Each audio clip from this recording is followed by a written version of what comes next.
Start of your testimony, the ordinance sets out criteria with regard to the standards by which a conditional use shall be judged. They're found at section 186-28. So let me go through those with you. The comp plan specifically calls out this area of town for planned commercial development. Is that correct? That is correct. In your opinion, is this application consistent with where the comp plan would envision this kind of use? Yes, it is. Is it your opinion that this plan is in the best interest of the borough, convenience of the community, and the public welfare, and would be a substantial improvement to the property? Yes, it would. How about suitability? Is the proposed use of this, the adaptive reuse for two uses, suitable for the property in question? Yes, it is. Do you believe it's in harmony and appropriate with the surrounding character of the neighborhood? Yes, I do. With the exception of the variances and interpretations of law that I outlined, is it your view that this project is in conformance with all applicable requirements of the Borough Code? Yes, it is. Now, we're going to hear from the traffic engineer in a moment, but you designed the layout with regard to traffic and ingress and egress, is that correct? That is correct. Is it your opinion that this project is suitable in terms of effect on highway traffic and safety with adequate access arrangements? Yes, it is. And do you believe that the plan is in accordance with sound standards of subdivision and land development practice? Yes, I do. With that, Mr. Fox, I would move to the admission of Exhibits A1 and 2 and allow Mr. Place to open questions for Borough Council members. Admitted, before we take questions from council, I'd like to give the gentleman who sought party status an opportunity to ask their questions and see if those might be answered. Maybe the council questions might be answered by the gentleman. You may come up and cross-examine Mr. Place's testimony.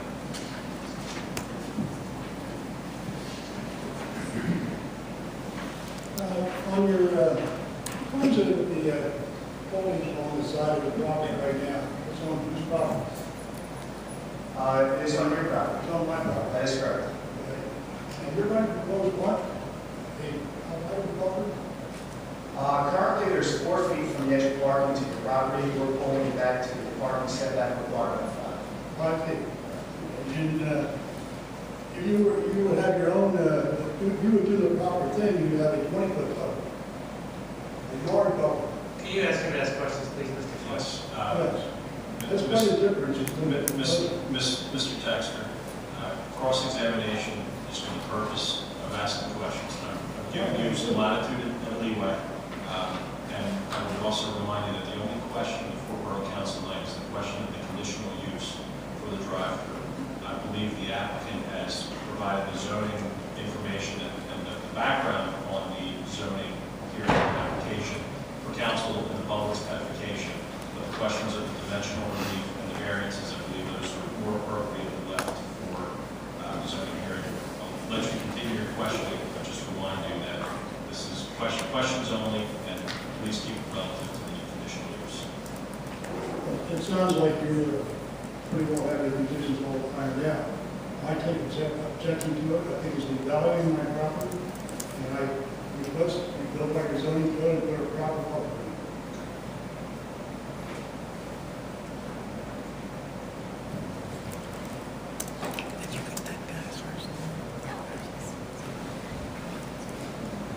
If there's no further cross-examination from the gentleman who sought party status, is there any question from Borough Council for Mr. Place?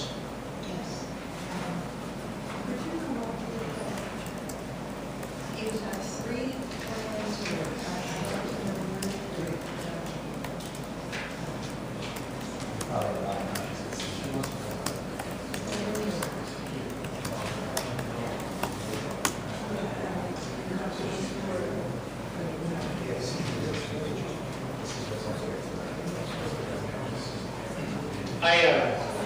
Mr. Place, I'd like to back you up off the dais, and if Ms. Kravitz has a question, I think we should do that on the record. Yes, please.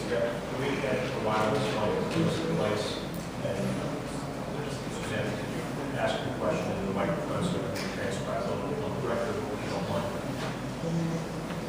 Yes, Susan Harris. I'm trying to find out where the window is because I have 3 separate plans here. What you're currently looking at is two of the proposed plans, so let's slide one of these over. You have the existing features plan to your right and the proposed plan to your left. So this is what's on the site today, the existing features plan, so that's not what you should look at. This plan here is the pickup window, again, is on the northwest side of the building. That's where you'll actually pick up your food. And from there, you have 80 feet back to the menu. The other, one I asked before is you have the arrow coming this way and this one going this Do way. you remember that question when I gave my sketch plan presentation? There is an arrow facing this way as well under that text. Yeah, It's but, a little bit harder to see, but there is one there. and where, is there a stop sign here?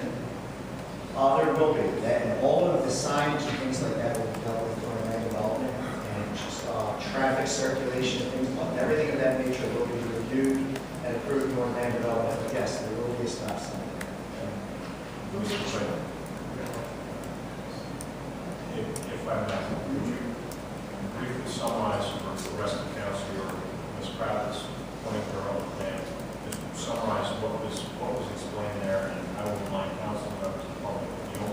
The only question here tonight is whether the applicant meets the 6 conditions set forth in the borough zoning ordinance relative to the use of the drive-through at this location. Dimensional zoning issues on the zoning hearing board, and many things, if this project gets so far in land development, will be resolved if it gets that far through that process. Would you mind just through some back and forth? I'm not sure that every member of the public could hear or what you're going over. Would you mind? Go to the board. Sure, yes, if you would. The question on the table was the pickup window, when a car is sitting there, what exactly happens after the food is picked up? What controls them from just jumping out to the middle of the parking lot? We will have a traffic control stop sign there to control the traffic. When we go through land development, with every fast food restaurant, you know there's going to be traffic signs, stop signs, etc., directing you around the parking lot. That will all be taken care of during our land development process as to traffic circulation. Any further questions from the council for Mr. Lewis? I have one question. How many, have you done many other Dunkin Donuts versus? I'm sure you've done things similar, but have you done another Dunkin Donuts? I've done a Dunkin' Donuts before. I have done one with drive-thru. I have worked on many projects with drive-thrus, Wendy's, etc.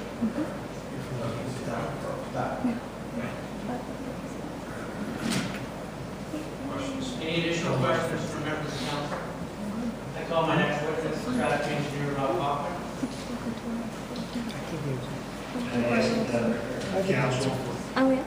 does his testimony, the traffic study, does that have anything to do with the drive-through tonight? Not really, but For a matter of saving time, right? yeah, and I appreciate the question, Mr. Cassell, but I certainly want all legitimate questions with regard to the finite scope of this application to have available answers, and that would not be me. So I'm going to have Mr. Hoffman just tell you basically what he did, and then if you have any questions specific to this application, we'll let him know. Because in land development, you're going to get into full. And that is a required part of the application is the traffic study, right? That's exactly right, Mr. Fox, and depending on the application, it may have more relevance than I think it does right now. But you've already been sworn in, Mr. Hoffman, I believe you're also a civil engineer. Licensed professional engineer in the states of Pennsylvania and New Jersey, also certified as a professional traffic engineer. For how long have you been a licensed engineer? Since 2000. I would proffer Mr. Hoffman as an expert in civil engineering. And Mr. Hoffman is being offered as, and this is for the gentleman who saw party status, Mr. Hoffman is being offered as an expert as a civil engineer in traffic engineering. His credentials are that he is, to summarize him, he's a professional engineer and has been licensed in Pennsylvania and other jurisdictions, and he is the author of the traffic study, which was submitted as part of this application. Would any of the folks who saw party status like to cross-examine Mr. Hoffman on his credentials? He may testify to that. In anticipation of a couple of questions, I want to focus on just the one criteria, and that is Section 128 requires that we establish that the project is suitable in terms of effect on highway traffic and safety with adequate access arrangements to protect streets from undue congestion and hazard. As members of council are aware, and as Mr. Fox just identified, we are required to and have submitted a traffic engineering study. I would mark for identification that as Exhibit A3. It is a study last revised March 12, 2014.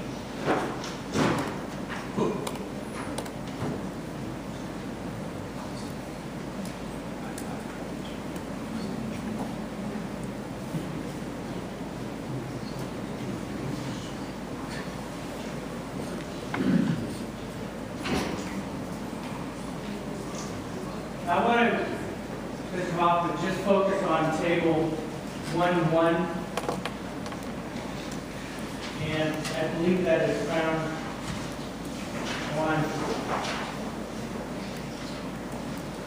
page 11, is that correct? Sure, yeah. Okay, Table 11 on page 11.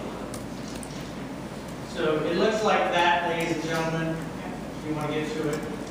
Now, in summary fashion, I believe this is your conclusions as shown on a table that are as a result of traffic counts and inquiry into the area as regards to the levels of service at all affected intersections?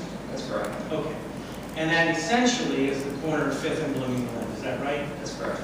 And I believe it's also correct that in PennDOT speak, levels of service D or better, that being A the best and F the worst, D or better is acceptable to PennDOT? That's correct. Now, in summary fashion, all levels of movement at that intersection, after this construction, after this development's approved, how is that, how are those levels of service affected by this improvement? Very significantly. In essence, the overall intersection movements at the intersection will operate essentially the same levels of service as they do prior to the development being constructed. And I think you can focus on just the last column to explain that in a little more detail. Sure. Tell them exactly what you're talking about. The focus is, if you look at the last two columns, the title on those are base conditions and projected conditions. That's the comparison that we make when we're evaluating the traffic operations. The base conditions column is basically how the intersection operates without factoring in any traffic from the proposed development.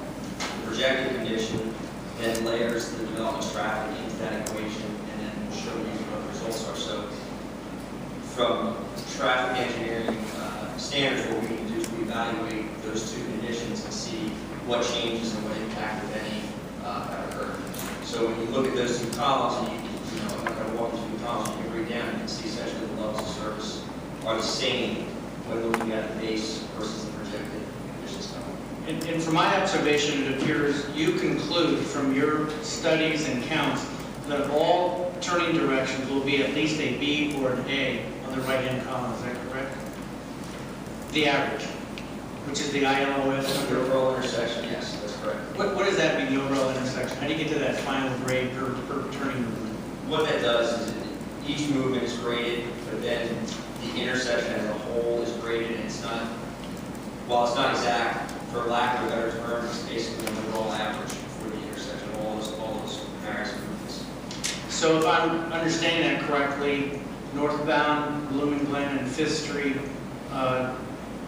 is going to be a B at the end of the development and traffic effect on the intersection? The overall intersection, correct. Okay. And the next one down, the overall will be an A? Correct. Next one's an A? Correct. Those are the morning hours, is that correct? Those are the morning. And the afternoon hours are B's and A's, is that correct? Same levels. Now, these counts, I think, were taken at a particular time of day and day of the week, is that correct? That's correct. And what are those? It's taken on October 17th, which was I think it's Thursday. Thursday, I think. It was a Thursday. What time? They were taken from 6:30 in the morning to 9 o'clock in the morning, and then again in the afternoon So that would take into account bus traffic from the high school, the freshman center, and the junior high? That's right. Okay. And we're not sure what's going on with the community college during those times of day, but it's out there. Okay. Now, these traffic counts were, I believe, a one-day visit, is that correct? That's correct. And is that standard protocol for PennDOT? Yes, it is.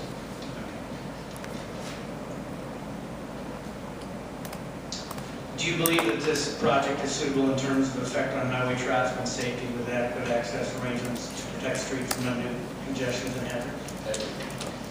That's all I have for this witness, Mr. Fox. With the gentleman who saw the party status, would they like to cross-examine Mr. Hoffman, the applicant's traffic engineer? Wow.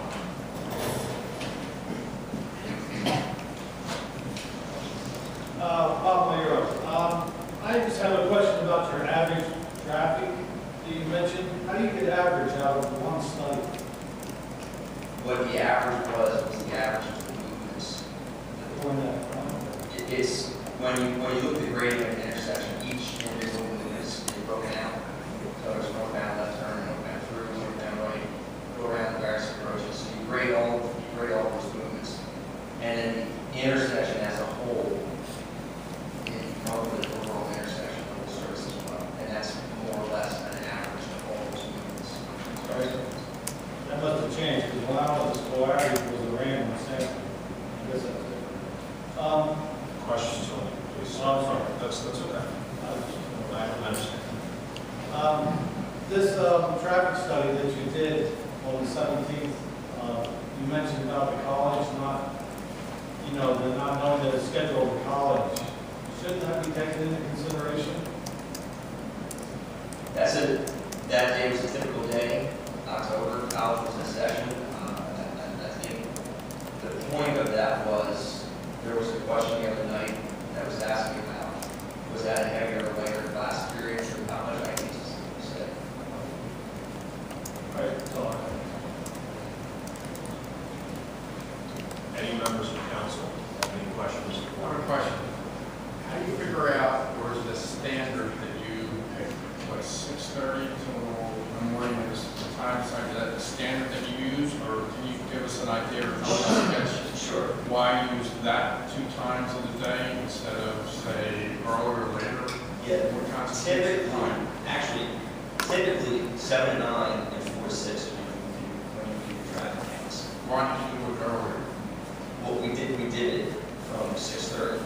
We did start earlier. And now, the reason those time frames were different, it was 6:30 to 9 and then 2 to 6, so both of those periods were extended from what we are quote unquote typical, was obviously the school activity in the area. So it's and then, in addition to that, PennDOT, when they get involved, they'll have some dictation on what you're doing as part of your traffic study. And we've actually engaged them in this process through the scope, which basically, in a nutshell, what it is we outline the parameters that we're going to base our traffic study on, and then we see their input, and they give us concurrence. So I might understand the parameters are wider than what PennDOT would use, or does it fit their criteria? It fits their criteria, Shorter, or? but it's larger than you would typically do in a traffic study. I have a question.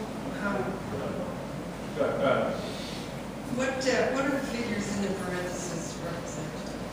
That is, the grading is measured on average delay, so it's basically the delay that a motorist experience getting through the intersection on average. So that's the delay in seconds. Delayed seconds. And what range of seconds does each letter represent? Actually, I can correct you to page 9, table 10.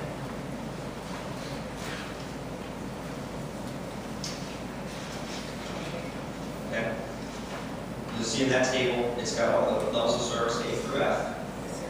And then whether it's a signalized or non-signalized intersection, that gives you the And how do you figure what the projected traffic flow is going to be ahead of time?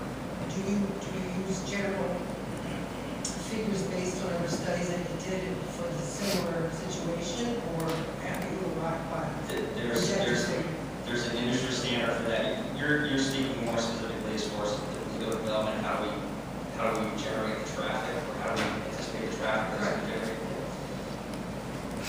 There's an industry standard that every traffic engineer throughout the country will go to. Institute of Transportation Engineers is that entity, and they publish what's known as the Trip Generation Manual. And it's literally thousands and thousands of studies that are done at various land uses, whether it's a Dunkin Donuts, whether it's a shopping center, whether it's a single-family residential subdivision, name it, it's pretty much in that book. And it's studies that are based on real counts at actual facilities, and then they do their math and average all these together and come up with a rate score. So it's, I guess to get to where you're getting at, is it based on real data? Yes, it is. Yeah, but it's a very, very well-educated cast. Yes. Okay, thank you, that's fine. And that's for both uses, Mr. Huffman? That's correct. Okay. That's correct. Further questions? You've done these before. What other towns have you done traffic studies for? Just, Quakertown, Lower Nazareth Township, Upper Nazareth Township. I mean, and you use the same process, same Yes. time of day, same methodology. Any further questions from council? So, well, I know we heard that we believe the community college concession, Edgeridge School District concession on the 17th, if I missed that. Yes. Additional questions? Okay. I've called my last witness, my client, Manoj Patel.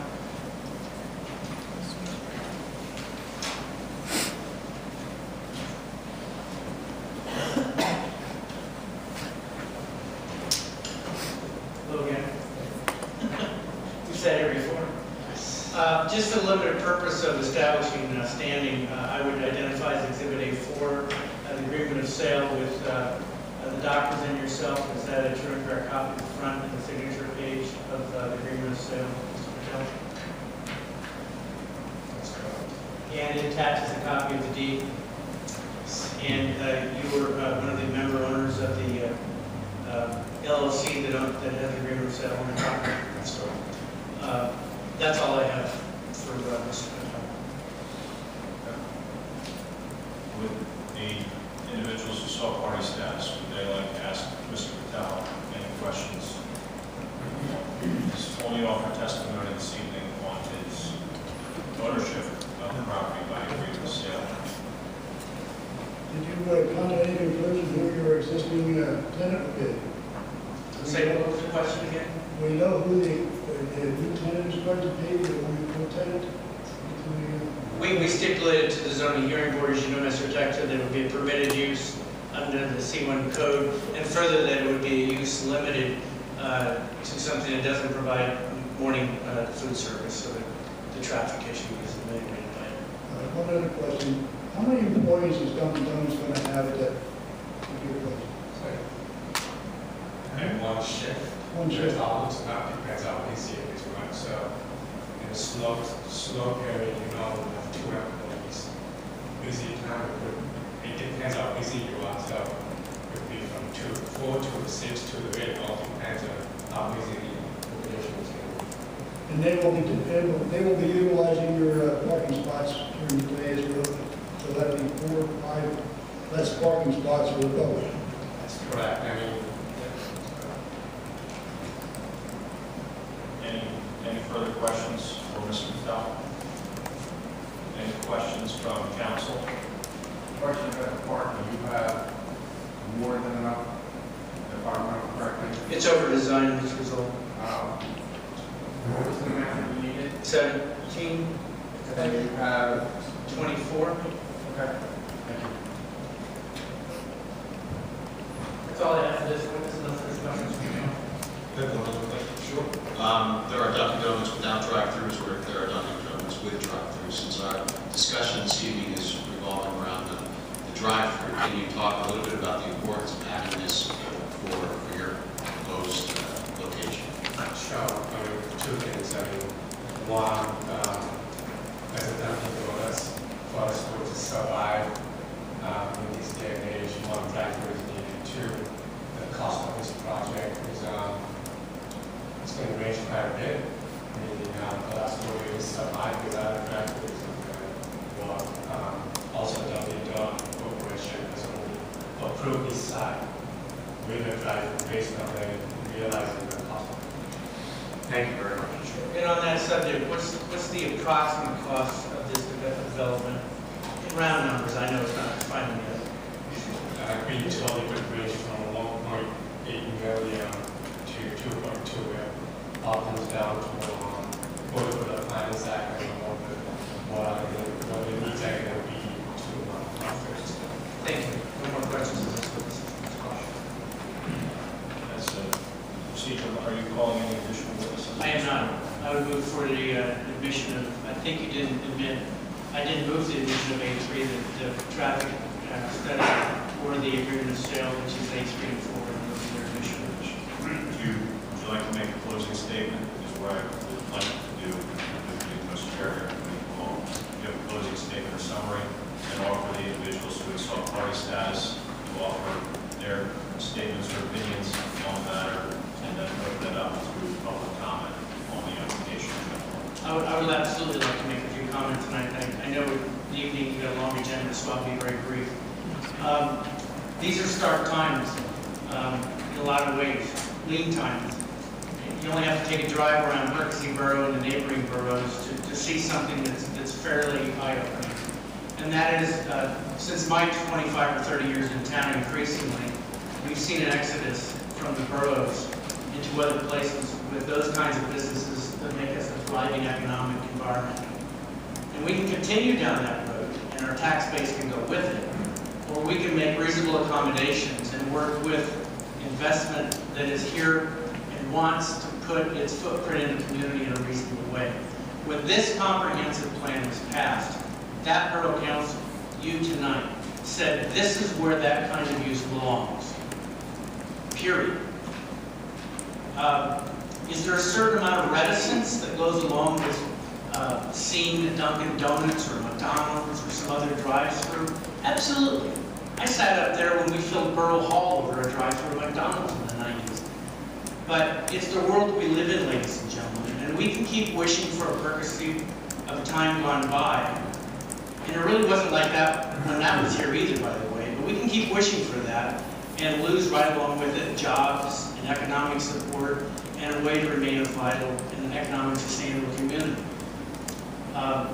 This is the kind of application that requires some reasonable accommodation.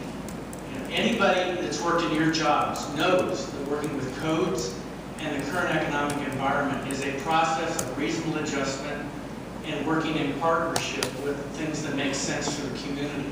If you want jobs here, if you want economic development here, it's a tight fit. These towns exist. They were built when there weren't cars, for goodness sake. And now we have to try to figure out how to remain vital as an economic center. These are the kind of things that are going to require that kind of accommodation and consideration.